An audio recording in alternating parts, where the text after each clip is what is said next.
Scentland, the land of scent. Hello and welcome, it's Chris back with yet another fragrance review. Sorry for that, I'm still in this, still wearing this thing after my recent household accident, okay? So bear with me aesthetically at least, and thanks for all the well wishes and messages of support.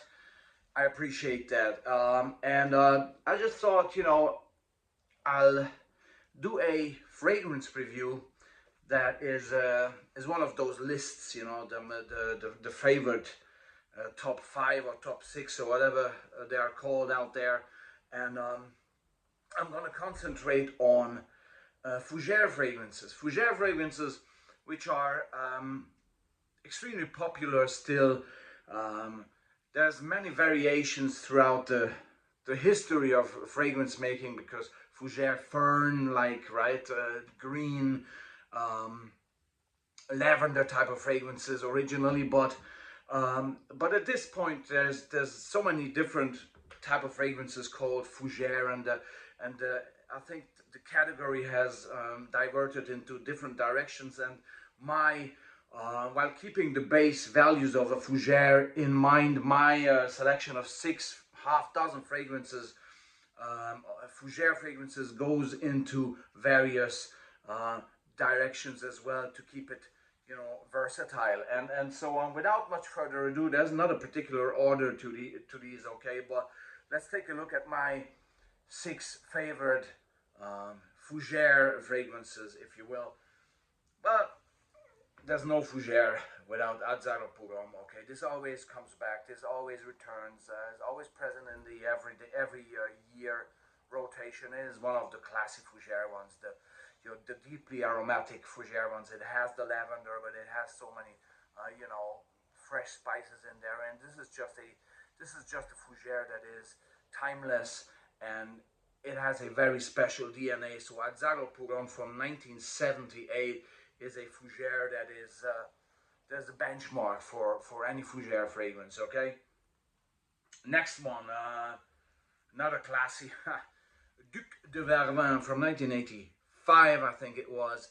This is yet another very, very green fougere. This is this typical mossy, piney fougere, just like the color of the bottle and the whole visuals of the bottle indicate. This is a heavy gentleman type of fougere. Still, I like it a lot, because if you're in sort of a noble mode, well dressed, and you feel somehow like the king of the castle, of a classy one, this is what you would wear. Hourigan Duc de Vervins from 1985, the original, I think. Yeah, this is the not the extreme one, but the original one. Next one is an interesting one in this selection. Autokern Cycle from 1991. Autokern Cycle, and this has a great cassis note. And overall, it's like a somewhere in between an old type of fougere and a modern fougere. Again, the year is 1991, so it very much reflects that, okay? But as soon as you smell it, it smells like somewhere in between Aramis Havana and Sport de Paco Rabanne, and that's the reason also why I did not include Havana and I did not include Sport de Paco Rabanne here. But instead, this is somehow, it's like a weird mixture of the two, although it doesn't have any tobacco, for example, but it has a mint note. So Cycle by Autokern from 1991 is a perfect representative of a somewhere in between fougere fragrance, okay? Another great one, again, not very much talked about. Let's put the cap right on, right?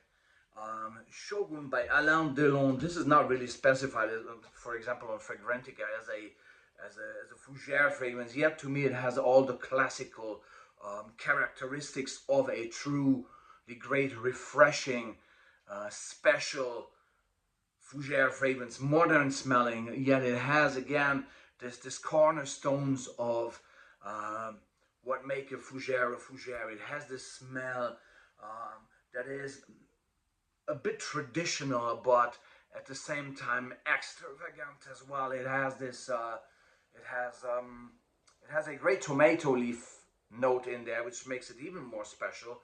But to me, it's really a clear-cut, great, modern fougere fragrance. Okay, and it has a great energy about it. It smells a little bit like a very fresh gin tonic. Okay, Shogun by Alain Delon, who's very much present right there. You can see it, see him, the cover, and Shogun, a great modern fougere release. Another modern fougere release, very much along the lines of this, is this fragrance from the year of 2002, I think it was, Paco Rabanne Eau.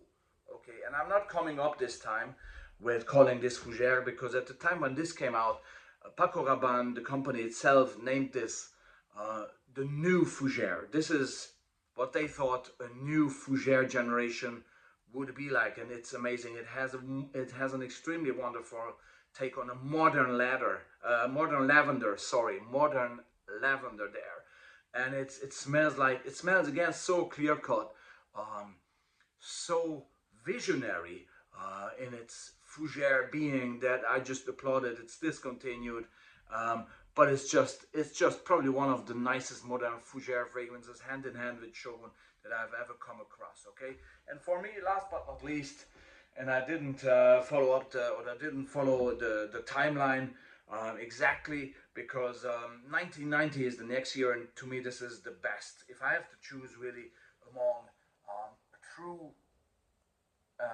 evergreen, timeless fougere fragrance, it would be this.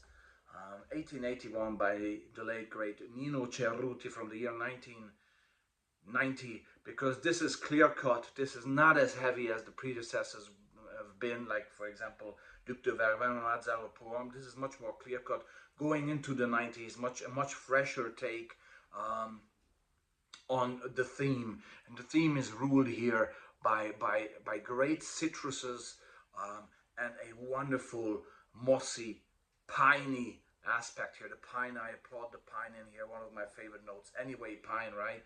And in Nino Cerruti 1881, it's just done to perfection. It's leger, it's not as heavy as the old ones.